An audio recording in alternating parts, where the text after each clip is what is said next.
Hello, good people and data analysts. Today we are on day 4 of 30 days of data visualization. What is 30 days of data viz? Well, it's a challenge that I invite you to participate in where we're making 30 data visualizations in 30 days. If you want to check it out, links in the description or go to 30daysofdataviz.com. Now, today what we're talking about is a violin plot. And why do they call it a violin plot? Well, because these shapes kind of look like violins a little bit. And what we're looking at specifically here is a famous data set around Uber pickup data in New York City. So we're looking at New York rides throughout the day and through day of the week. So first thing I'm going to do is I'm going to explain what the data set is, and then we'll go into how do you build this in the first place. Cool. So what we have on the x-axis here is going to be the day of the week, Monday, Tuesday, Wednesday through Sunday. And then on the y-axis, we have hour of the day. So think of this as a histogram, but it's kind of a special type of histogram. It's really nice for being able to compare groups to each other via a histogram. Or in this case, we're actually comparing groups and subsets of groups. So not only are we comparing days of the week, but also I split this data into pickups that happened in the north part of New York City and the south part of New York City. So what's really cool is we're looking at histograms comparing 7 days a week with 2 different groups. So we're comparing 14 different groups in a histogram. Now, that may not sound like that big of a deal, but think about the alternatives to this. You could either have 14 histograms on top of each other, you could have 14 histograms overlapping each other, and either way, it's going to be it sounds like it's going to be a little bit busy. So this is why violin plots are so cool, because they're an easy way to compare multiple groups together. You may have seen these with age distribution over time and how that moves with an animated plot there. Now, the other interesting thing as well is you'll notice in the middle there are these thicker parts of the black line with a white dot in the middle. Now, these are going to be very similar to a box plot where they show you the quantiles or the percentiles along with the median as well. So these white dots are the median. So you get a ton of information in a relatively easy spot right here, which is cool. Now, in terms of insights for this data, well, you can see over here that on Saturday and Sunday, there's a large amount of pickups in southern New York City on Saturday and Sunday. What's going on? Well, these are people getting picked up right after midnight because they're probably out partying. Now, the other interesting part too is that there's a large amount of pickups before. So it looks like these people are getting picked up right here in southern New York City, and they're getting picked up again in Sundays. You can kind of see the where when people are getting picked up and when they're getting dropped off, which is kind of cool. And then of course you don't really see it during the week because people aren't partying that much during the week, but there are going to be bulges around the beginning of the workday and around the end of the workday. And what's interesting to see here in northern NY, northern New York City, there's a larger proportion of people getting picked up towards the end of the day. So we could dive into this, and it'd be probably some really cool insights to show here, but this is about the visualization. So let's go into how we make this guy.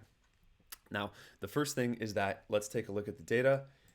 Simply, there's a Kaggle data set, and there's some raw file names called Uber raw data, and then for different months within 2014. Okay. Now, the data is simply going to look like this. We're going to have a date. We're going to have a lat and longitude of pickup, which is where I got the northern NY and southern NY information from. Rides, which is simply just going to be the fare, and then the hour of the day of the week, and some mappings and some indicator variables for us here. The whole ETL process is above, and I'll give you the code, but I won't go over it here. The next thing that I'll say too is we are working with Seaborn. So other libraries we've used are matplotlib, but you can see that this style looks a little bit different. And that's because we're working with Seaborn at this time. So let's go into the code that actually constructs how to do this. And like always, this is the end result, but I like to start with the bare bones and show you guys what that looks like. And then we'll build it up from there. So here's what we have let me even split this up. So here's what we have with our regular kind of vanilla Seaborn violin plot. And here I'm specifying the data, which is my data frame, which is what we looked at above up here. And then I'm saying on my x-axis, I want day. And now day is going to be day of the week, so it knows to group by and split by day. And then Y is hour. And so it knows to put the hour right here, and then it's simply going to count each one of the rows and do a histogram for each one of the rows. So that's how you get the basic one there. But you'll see that the left and the right side of each group are they're mirrored of each other. They're not split up. So we had this thing called hue, and think of that as a double, kind of like a double group by, and it's going to split up your groups even further. So we add the hue right in there, and you see it then splits up the violin plots for us, but they're still mirrored. There's just two of them. And so in order to get the split in there, well, you're going to get what is called just simply split. So split equals true, and then it's going to take those and going to combine them so that the left and right are kind of sandwiched on each other there. Next thing that we are going to do is, I already set this beforehand, so the parameters are already set, but if you want to set that, the fig size, and so just make your plot bigger, you can set the parameter via this command right here, and you'll set the fig size. Mine was already set. Next thing that we're going to do is, this order is messed up. You see that we have Tuesday, Saturday, Wednesday, Monday, and that doesn't tell us the trend of information that we want to see. So I'm actually going to specify the exact order that I want to see. And then I just specify this, the order, you get it from there. And then what I'm going to do is I'm going to set my legend equals false right now, but then I'm going to set my legend, actually, no, I don't want to set legend equals false, because that just is what gets returned inside there. I'm going to use this later. I'll leave it for now. And then we're going to set a title, x-axis, and or x label and y label. And so I'm going to say New York rides throughout the day, set the font size, day of the week, go from there, go from there. Beautiful. So now we get some x-axes on there.